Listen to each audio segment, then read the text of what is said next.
निर्लज्ज असुर, तुम जीवित रहने के योग्य ही नहीं।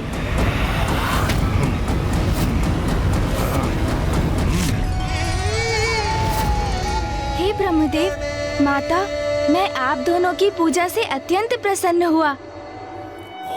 आप दोनों ने अपनी भक्ति के उदाहरण से ये स्थापित कर दिया कि यदि व्यक्ति का उद्देश्य पवित्र हो, उसका हृदय निर्मल हो, तो फिर कोई भी बुरी शक्ति उसके लक्ष्य प्राप्ति में बाधा नहीं बन सकती। क्योंकि जिनके विचार शुद्ध हैं, निर्मल हैं, भगवान भी उन्हीं का साथ देने के लिए प्रेरित होते हैं। आप दोनों की भक्ति से प्रसन्न होकर मैं आप दोनों को संपन्नता का आशीष देता हूँ।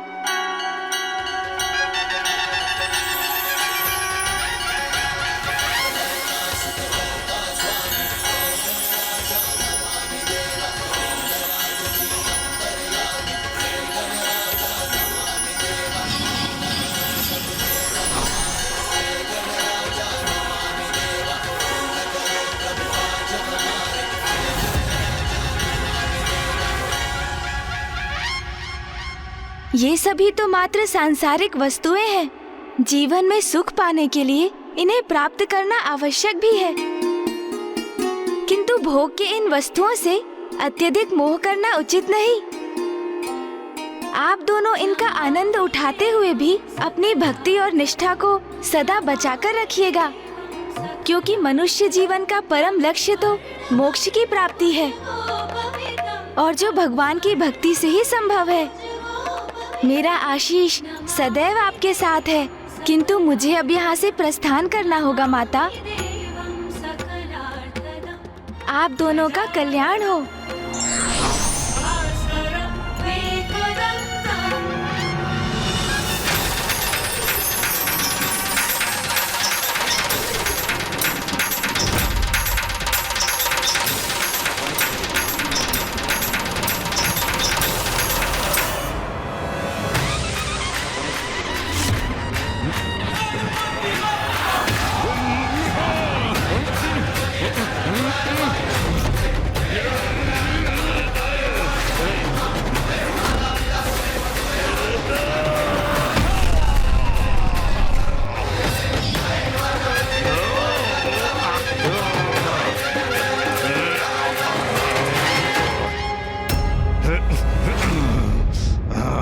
भगवान के लिए उसका भक्ति ही सर्वोच्च है। दुर्बुद्धि, मेरे भक्तों को पीड़ा देकर तुमने बहुत बड़ा अपराध किया है, जिसका दंड अब तुम्हें अवश्य प्राप्त होगा।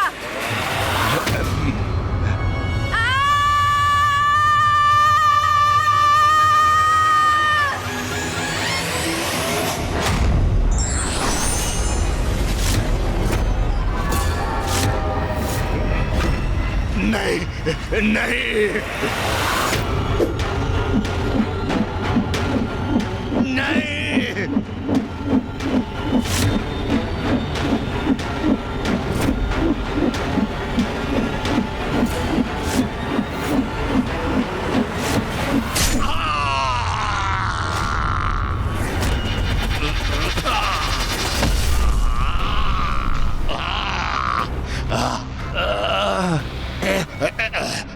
प्रथम पूज्य गणेश, अब मेरा जीवन तो मिट रहा है, किंतु अभी ये शत्रु तो नहीं मिटी है।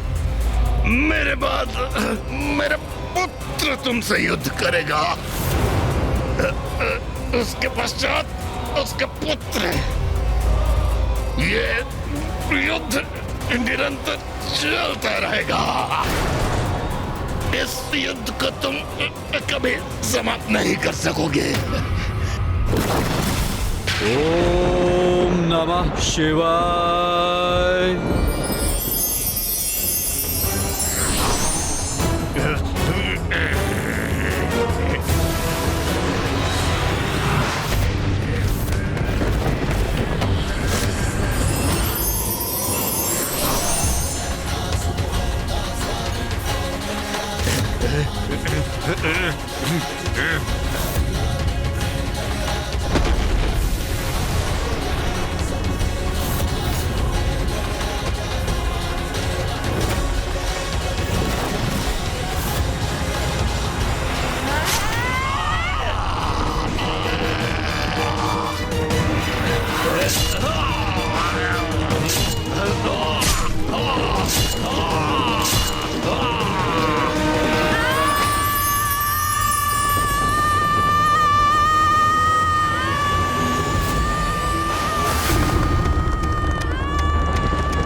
गणेश का क्रोध अपने चरम पर पहुंच गया है।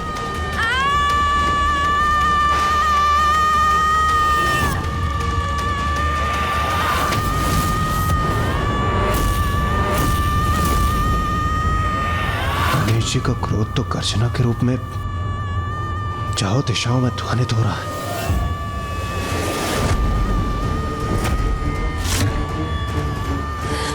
नाथ, गणेश इतना क्रोधित क्यों है? मैं विनती करती हूँ, आप वहां जाइए और गणेश को शांत करने का उपाय कीजिए।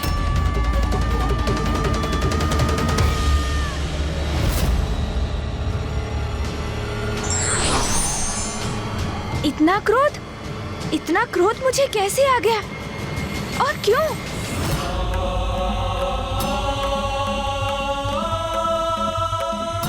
मुझे क्रोध के इस आवेग को थामना होगा।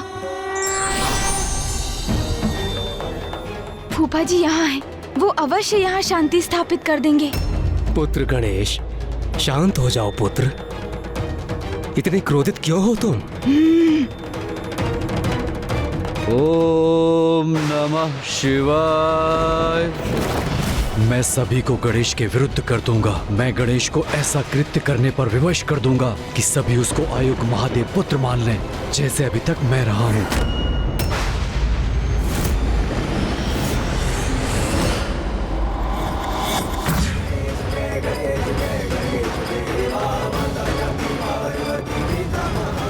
प्रतीत होता है फूफा जी की बातों का प्रभाव मेरे दूसरे प्रतिरूप योद्धा गणेश पर हो रहा है। वो शांत होता दिख रहा है। पुत्र गणेश, इतना दुस्साहस कि कोई मेरा सामना करे, मेरे समक्ष आकर मुझे टोके, इसका दंड अवश्य मिलेगा आपको।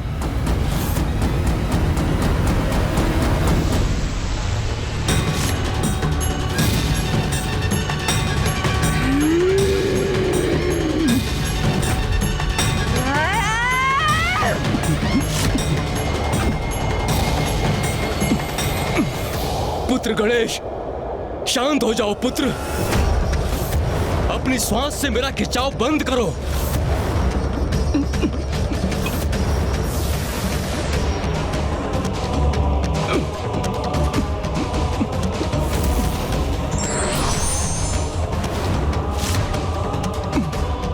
ये हो क्या रहा है?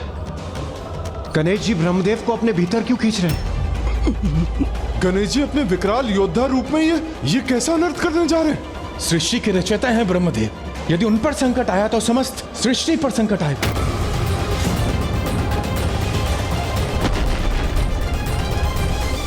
पुत्र गणेश, ये क्या कर रहे हो तुम? आपने मुझे टोका क्यों? क्यों टोका आपने मुझे? ये गणेश जी ब्रह्मदेव के प्रति इतने कठोर क्यों हो रहे हैं? ये कैसा क्रोधावेश है उनका? ये क्या कर रहे हैं गणेश जी? गणेश ने तो जैसे निश्चय कर लिया है, वो शांत नहीं होगा। मेरा क्रोध अभी शांत नहीं होने वाला।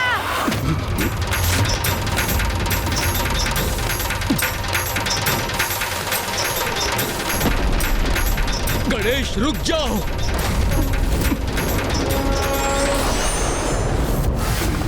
पुत्र गणेश, ब्रह्मदेव को मुक्त कर दीजिए, अन्यथा अनर्थ हो जाएगा। नहीं करूंगा, कदापि नहीं करूंगा।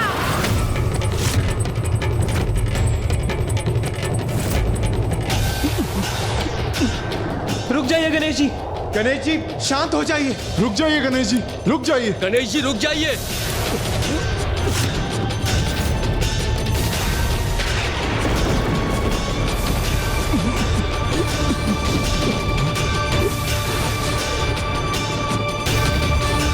यदि गणेश की सूंड ने मुझे अपने भीतर खींच लिया तो मैं इस अनंत अंधकार में समाहित हो जाऊंगा।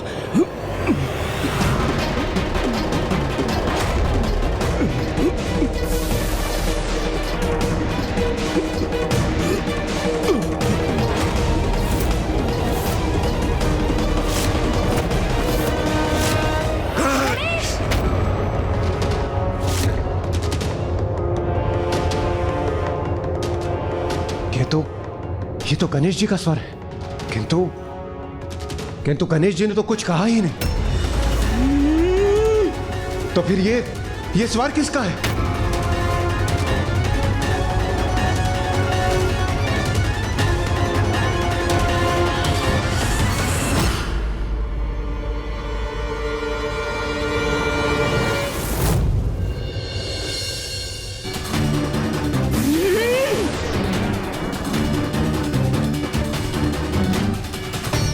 एक और गणेश जी?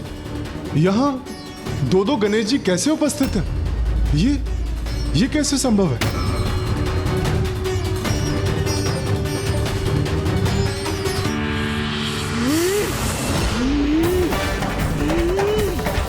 गणेश, गणेश, शांत हो जाओ। ये क्या हो गया है मुझे? क्रोध के ऐसे भीषण आवेग में क्यों बहा जा रहा हूँ मैं? नहीं, मुझे शीघ्र कुछ कर इस क्रोध के उन्माद, अन्यथा जिस किसी शक्ति के भी प्रभाव में हूँ मैं, उससे स्वयं को मुक्त होना होगा।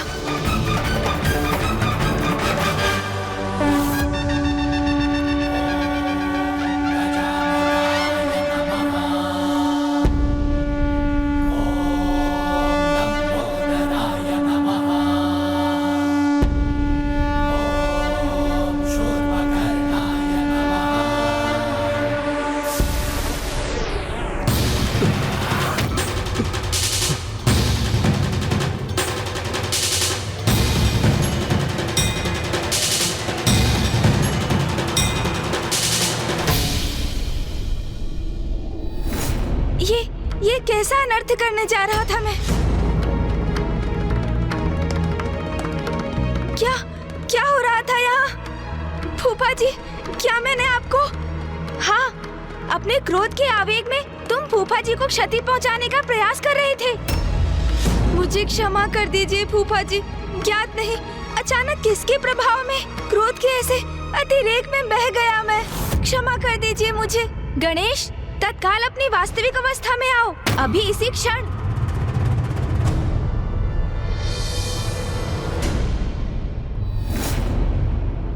गणेश जी, आप दो रूप में प्रकट हो गए, और क्यों? सूर्यदेव, मेरे भक्तों ने मेरी पूजा का संकल्प किया था, किंतु असुर दुर्बुद्धि उनके संकल्प में विघ्न उत्पन्न कर रहा था, तो मैं वहीं अपने भक्तों के साथ रुक गया, जिससे वो निर्विघ्न अपनी पूजा संपन्न कर सके। किंतु मेरा विकराल योद्धा स्वरूप इस संकट को मिटाने के लिए, दुर्बुद्धि का अंत करने के लिए यहाँ प्रस्तुत हुआ। गणेश जी, आपकी लीला तो अद्भुत है। आपने एक भक्त की भक्ति का मान भी रख लिया और दुर्बुद्धि रूपी संकट का भी अंत कर दिया। धन्य है आप। यदि भगवान भक्तों की रक्षा नहीं करेंगे तो संसार में धर्म की सत्ता कैसे स्थापित होगी?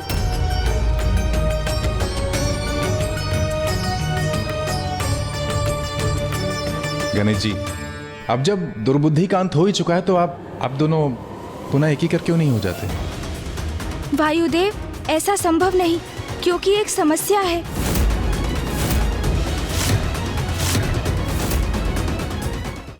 गणेश जी, अब जब दुर्बुद्धि का अंत हो ही चुका है तो आप दोनों पुनः एक ही कर क्यों नहीं हो जाते? क्योंकि वायुदेव, जब तक मैं अपने क्रोध का कारण समझ नहीं लेता, तब तक मैं अपने क्रोध स्वरूप को स्वयं से विलग रखना चाहता हूँ, ताकि किसी के भी प्रभाव से मेरा क्रोध अनियंत्रित हो जाए तो मैं अपने मूल रूप से स्वयं को शांत रखकर अपने क्रोध पर नियंत्रण पाने में सक्षम रहूं। और अपने भक्तों की रक्षा करना तो हमारा प्रथम कर्तव्य है। किंतु अब ये कर्तव्य शेष है गणेश, जिसका उल्लेख अभी तुमने किया।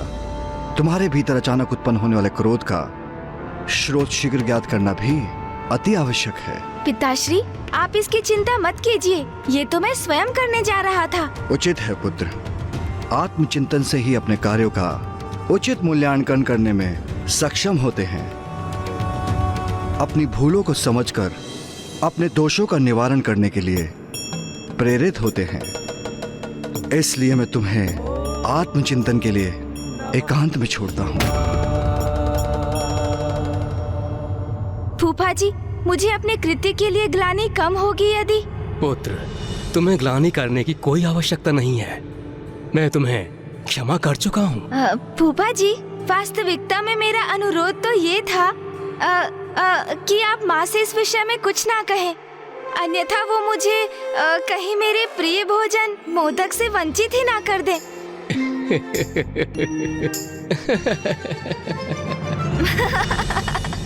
महादेव, ब्रह्मदेव, अब हमें भी चलना चाहिए। प्रणाम प्रभु। प्रणाम प्रभु। गणेश जी, अब हमें भी प्रस्थान करने की अनुमति दीजिए। प्रणाम प्रणाम। गणेश, ये क्या कर रहे थे तुम? क्या हो गया है तुम्हें? फूफा जी के साथ ऐसा व्यवहार क्यों किया तुमने? फूफा जी के साथ ऐसा व्यवहार क्यों किया तुमने?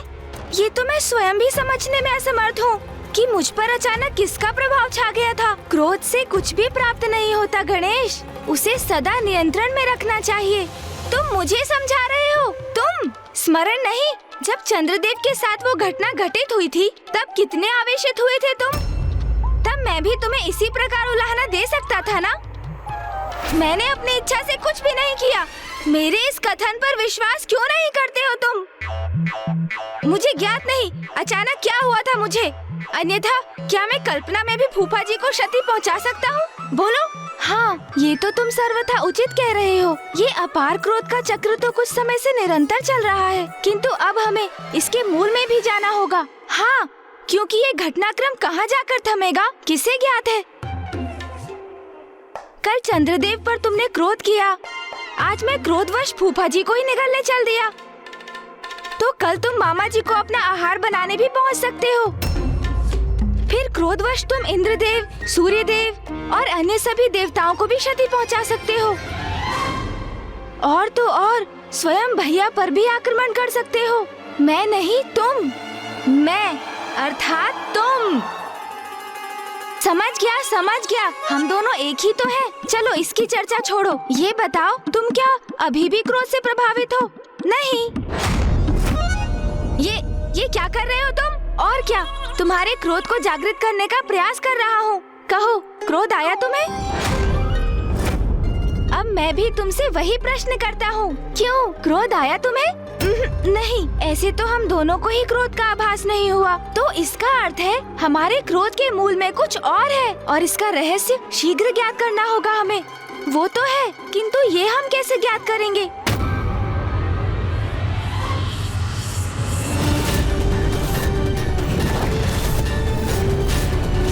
वास्तविकता में उनके दो ही पुत्र हैं, कुमार कार्तिकेय जी और प्रथम पूज्य गणेश जी, जिनके जन्म दिवस का उत्सव यहाँ आज कैलाश में मनाया जा रहा है।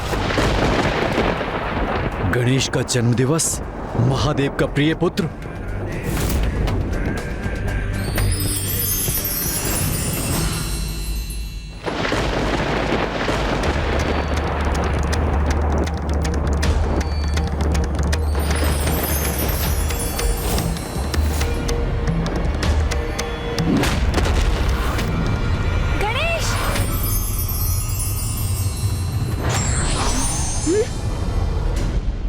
मुझे पूछ रहे थे ना, क्रोध का आभास हुआ क्या? तो हाँ, अब हुआ मुझे अत्यंत क्रोध का आभास, अत्यंत क्रोध का। गणेश को पुनः क्या हो गया है? ये ऐसा व्यवहार क्यों कर रहा है? ओह, तो क्रोध का स्रोत ये लाल धूम्र है।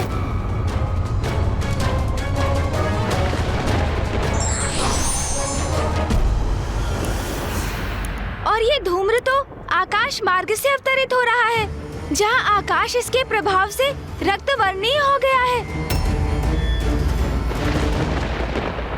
जब हमें ये ज्ञात हो ही गया है, तो विलंब किस बात का?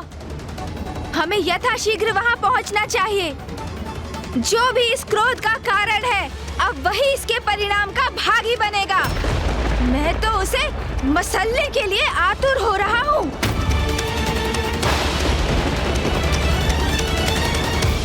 किंतु वो स्थान तो बहुत दूर प्रतीत हो रहा है। समय से मैंने एक टोकरी मोदक तक नहीं चखे, ऐसे में वहाँ जाऊंगा कैसे? मूषक जी को बुलाता हूँ।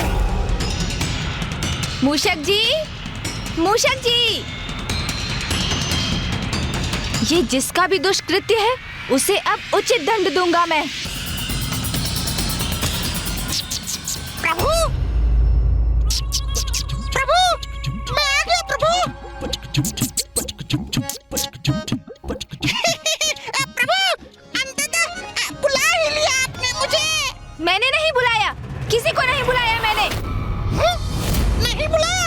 अर्थात प्रभु, अभी तो आपका स्वर सुना मैंने। कैलाश में इतना सुंदर दिवस था आज। मैं भोजन से तृप्त होकर उपवन में विश्राम कर रहा था प्रभु।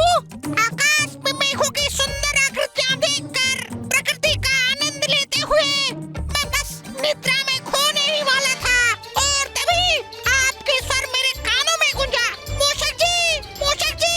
मैंने कहा ना, मैंने किसी को नहीं बुलाया। प्रभु, आप बुरा मत मानिएगा, किंतु इन दिनों आपको क्रोध बहुत आ रहा है प्रभु। मूषक जी, एक और प्रभु। प्रभु, मूषक जी, आप यहाँ क्या कर रहे हैं? कितने समय से पुकार रहा हूँ मैं आपको। आप मेरे मार्ग से हटने का कष्ट करेंगे?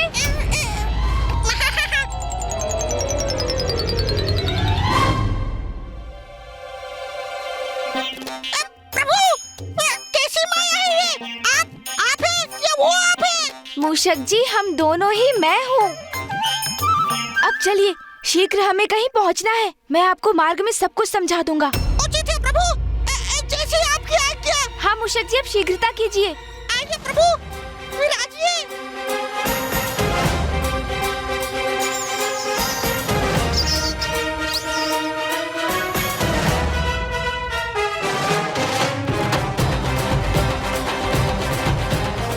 अब मैं ऊपर जाकर देखता हूँ।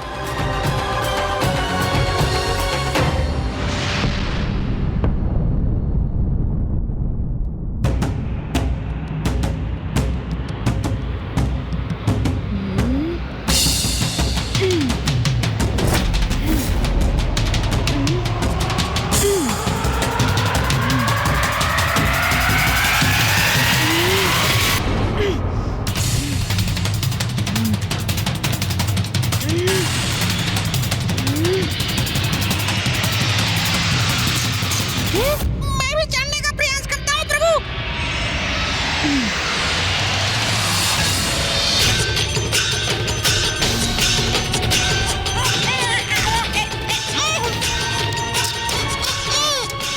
चढ़िए मूषक जी, प्रभु, प्रयास कीजिए। क्या हमारा वहाँ जाना आवश्यक है प्रभु? ये चढ़ाई चढ़ना मेरे लिए संभव नहीं। और थोड़ा बल लगाइए मूषक जी, साहस रखिए, तभी चढ़ना संभव हो पाएगा। चलिए मूषक जी, आगे बढ़िए। मूषक जी, थोड़ा और। मूषक जी, शीघ्रता कीजिए और प्रयास कीजिए। मैं अपने अन्य स्वरूप में शिखर तक पहुंच चुका हूँ। मेरे अन्य स्वरूप पर दृष्टि बनी रहे, ये अनिवार्य है। हाँ प्रभु। शीघ्रता कीजिए मूषक जी, शीघ्रता कीजिए। प्रभु, आगे बढ़िए।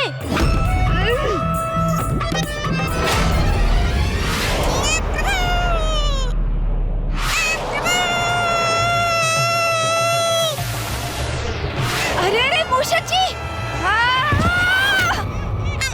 क्षमा कीजिए प्रभु, मैं क्षमा मांगता हूँ। मूषक जी, आप आहत तो नहीं हुए ना?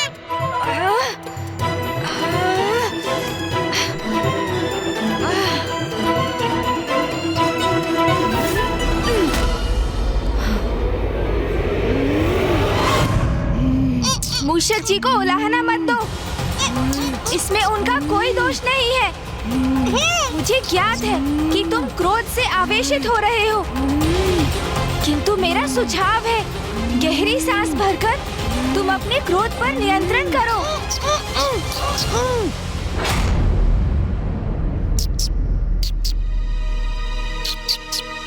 स्मरण रखना, हम तुम्हारे क्रोध से उस स्रोत तक पहुंचना चाहते हैं। इस क्रोध को स्वयं पर हावी मत होने दो, क्योंकि ये क्रोध तुम्हारा मूल स्वभाव नहीं है।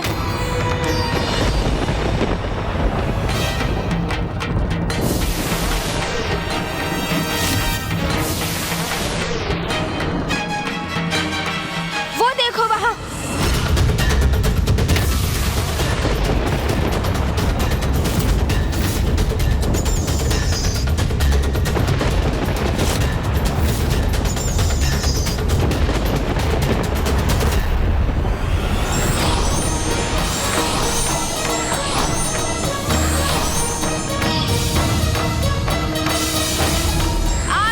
मनोहर रूप पर जिसकी भी दृष्टि पड़ेगी चंद्रदेव, वो कलंकित हो जाएगा।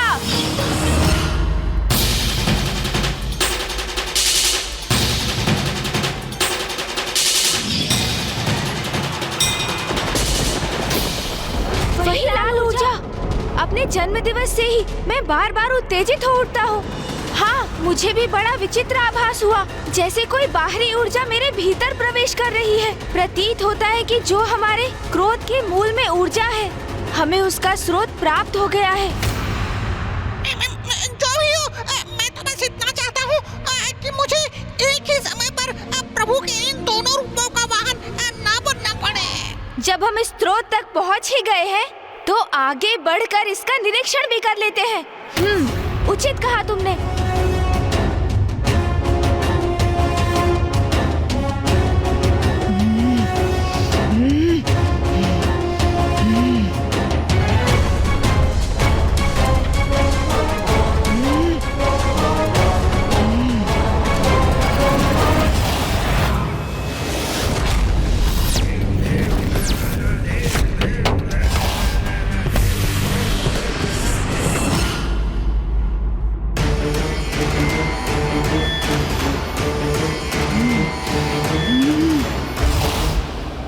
मुझे अपने क्रोध को नियंत्रण में रखना ही होगा।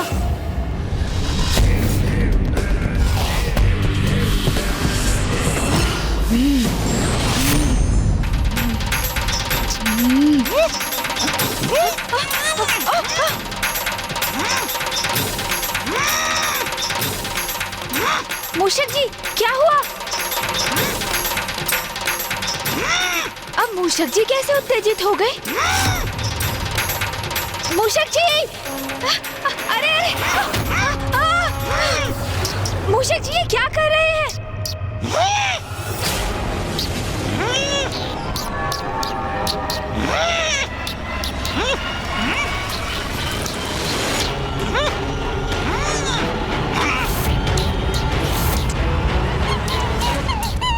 मूषक जी, प्रतीत होता है आप भी किसी के प्रभाव में आकर अपना मूल स्वभाव खो बैठे हैं। इस खरे को क्षति मत पहुंचाइए मूषक जी, जाने दीजिए इसे। मूषक जी, यदि आपने इस निरीह प्राणी को तनिक भी क्षति पहुंचाई, तो आप अपने संपूर्ण जीवन में स्वयं को क्षमा नहीं कर पाएंगे। इसलिए अपने नेत्र बंद कीजिए, गहरी श्वास लेकर अपने क्रोध को शांत कीजिए और जाने दीजिए इस वंचर खरे को।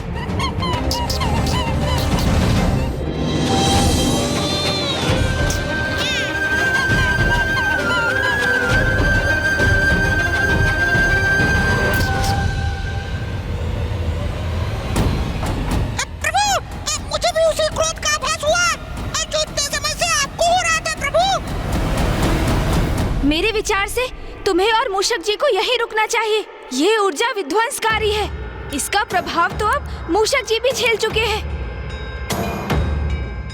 यदि तुम सब और आगे बढ़े तो कदाचित इस ऊर्जा के प्रभाव से प्रभावित होकर कुछ अनिष्ट भी कर सकते हो। मैं ही आगे बढ़कर देखता हूँ क्या रहस्य है इसके पीछे। तब तक तुम यहीं रुको, उचित है। तब तक मैं और मूषक जी वहाँ से निगरानी रखेंगे।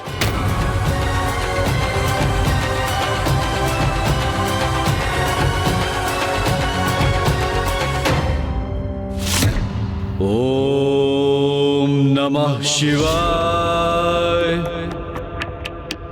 ओम नमः शिवाय। ओम नमः शिवाय। ओम नमः शिवाय। ओम नमः शिवाय। ओम नमः शिवाय। ओम नमः शिवाय। ओम नमः शिवाय।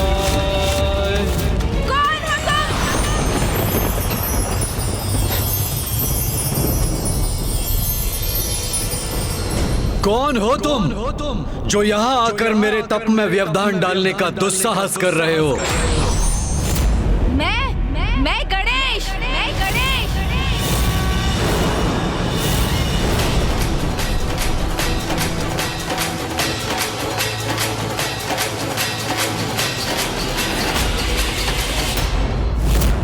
वास्तविकता में उनके दो ही पुत्र हैं, कुमार कार्तिकेय जी और प्रथम पूज्य गणेश जी।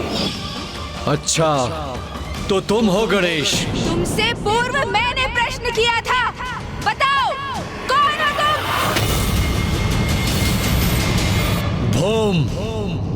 भोम हूं मैं।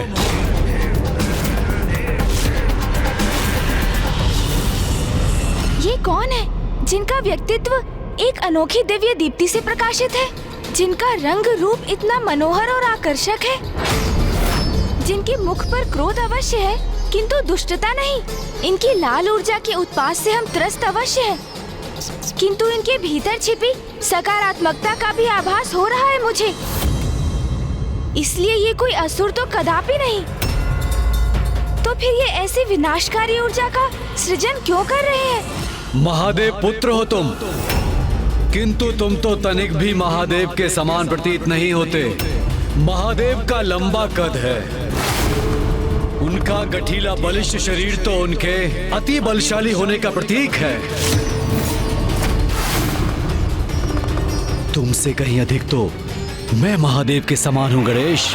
मेरी छोड़ो, मैं जैसा हूँ उचित हूँ, किंतु तुम तो महादेव की तपस्या करते हो, उनका नाम जपते हो और फिर ऐसी उग्र और विनाशकारी ऊर्जा का निर्माण करते हो।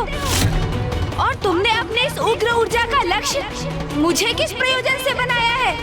तो तुम्हें मेरी इस उग्र ऊर्जा का प्रभाव हो रहा है, किंतु ये कैसे संभव है? मैं तो एक तुच्छ और साधारण तपस्वी हूँ जो महादेव का ध्यान अपनी ओर आकृष्ट करने हेतु उनकी तपस्या में लीन है। तुम तो प्रथम पूज्य गणेश हो, महादेव के प्रिय पुत्र हो, और तुम मेरी ऊर्जा से प्रभावित हो रहे हो। मुझे ऐसा क्यों आभास हो रहा है जैसे इनका कोई व्यक्तिगत द्वेष है मुझसे? देखा महादेव, मैं तो आपके प्रिय पुत्र से कहीं अधिक प्रभावी हूँ। अपनी ऊर्जा के प्रभाव में बांध लिया मैंने उसे। स्वयं को महादेव का भक्त कहते हो और इतना भी नहीं समझते कि तुम्हारी ऊर्जा कितनी हानिकारक है। देखो इस स्थान को, देखो अपने तप स्थल को देखो। प्रकृति ने जैसे इस स्थान का परित्याग कर दिया है, बंजर बन गया है ये स्थान। अपने तन से उत्सर्जित होने वाली इस ऊर्जा को यही रोक लो। ये कैलाश नहीं मेरा स्थान है। यहाँ आकर मुझे आदेश देने वाले तुम कौन होते हो? कैलाशवासी होंगे तुम्हारे स्नेही, तुम्हारे भक्त, वो सभी देवता जो तुम्हारे जन्मोत्सव का आनंद मनाते हैं, नृत्य गान करते हैं। किंतु यहाँ देखो, सर्वथा अकेले हो तुम, कोई नहीं है तुम्हारा यहाँ। इन्हें मेरे जन्मोत्सव की सूचना कैसे है? तो क्या ये स्वयं भी वहाँ गए थे? नहीं प्रभु, मैंने तो स्वयं सभी अतिथियों का स्वागत किया था। ये वहाँ होता तो मुझे अवश्य स्मरण होता प्रभु। वहाँ कैलाश पर होगे तुम जगत पिता महादेव और माता पार्वती के प्रिय पुत्र। और हाँ, अपने भ्राता देव सेनापति का भी साथ प्राप्त होगा तुम्हें। किंतु यहाँ तुम मात्र और मात्र गणेश हो। किया होगा तुमने बड़े बड़े असुरों का संहार। और हाँ, अपनी चतुराई से सर्वाधिक बुद्धिमान असुरों को भी अपनी बुद्धि से पराजित किया होगा तुमने। ये भी ज्ञात है मुझे कि सभी देवताओं को, यहाँ तक अपने भ्राता को भी संसार की परिक्रमा करने में अवश्य पराजित किया है तुमने, जिसके कारण तुम्हें प्रथम पूज्य होने का अधिकार प्राप्त हुआ है। किंतु यहाँ तुम्हें कोई पूजने वाला नहीं है। प्रभु, ये तो आपका अपमान किए जा रहे हैं।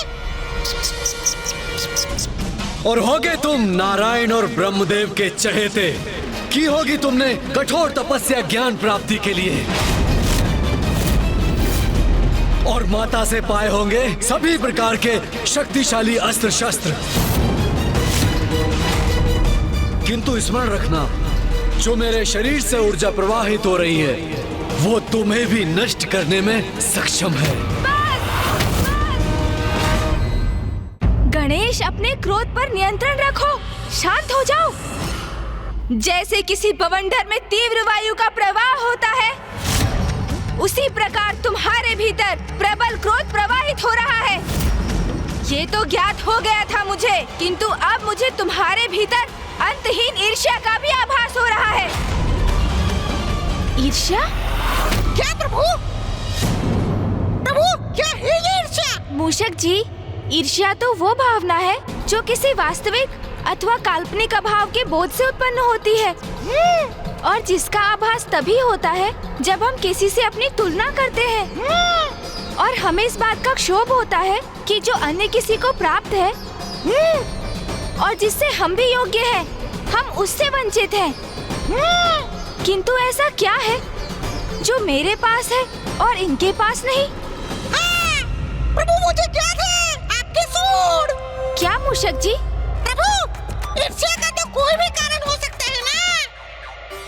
अब देखिए, आपके पास सूंड है, उसके पास नहीं। और ये भी संभव है कि आपके बड़े-बड़े लटके कान, उन्हें देखकर इसके भीतर ये भावना उमड़ती हो। ओहो, अब समझा प्रभु। कदाचित मेरे ही कारण ये सब हो रहा है। उसे इस बात की ईर्ष्या है कि मैं आपके साथ हूँ प्रभु, उसके साथ नहीं। ओहो, कितना मूर्ख है वो। मैं अभी जाकर उसे सब स्पष्ट कर देता हूँ प्रभु, समझा देता हूँ उसे। सावधान मूषक जी, उनके पास 4 हाथ हैं और वे एक अत्यंत प्रवीण योद्धा भी प्रतीत होते हैं। किंतु मेरे प्रति इतने ईर्ष्यालु क्यों है ये भौम? कौन है ये और क्या है इनका वास्तविक परिचय? मुझे तो ऐसा प्रतीत हो रहा है कि ये कोई सदात्मा ही है जिसे उनकी ईर्ष्या ने भटका दिया है। कदाचित ये ज्ञात करने के लिए मुझे ही वहाँ जाना होगा, और इससे भी अधिक ये ज्ञात करने कि वो मुझसे इतना क्रोधित क्यों है। हाँ प्रभु। मैं तुम्हें एक अंतिम चेतावनी दे रहा हूँ, रोक दो इस ऊर्जा को, अन्यथा क्या करोगे तुम? मेरे बारे में इतना सब कुछ ज्ञात होने पर भी ये प्रश्न तो मुझसे पूछ रहे हो। मेरे सभी प्रश्नों के उत्तर इस पुरुष की पहचान से ही उजागर हो सकते हैं कि कौन है ये।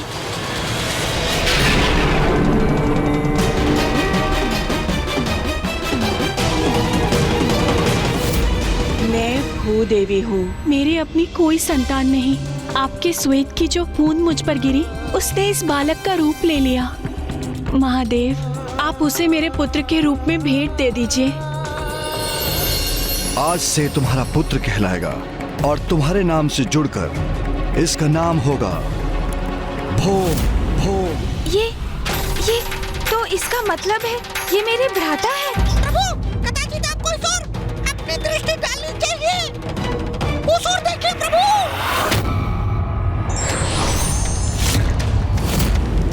बस इतना ही?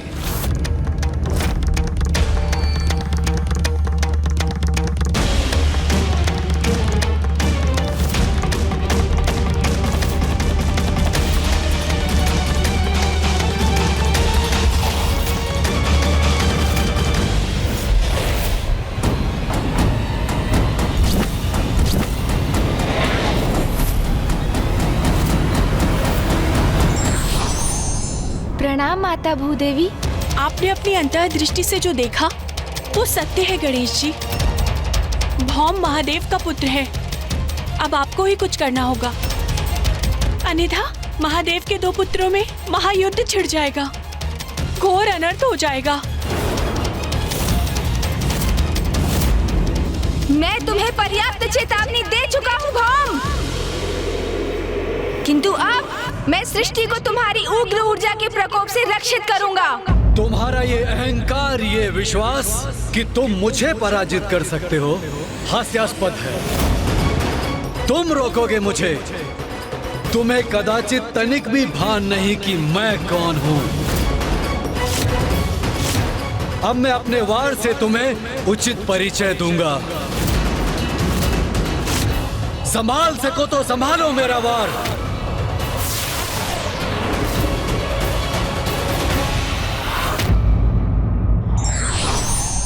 किसी भी अपरिचित परिस्थिति से सामना होने पर हमें सोच विचार कर शांतिपूर्वक प्रतिक्रिया करना चाहिए। धार्मिक वीडियो सबसे पहले देखने के लिए हमारे चैनल को सब्सक्राइब करें और बेल आइकन दबाएं।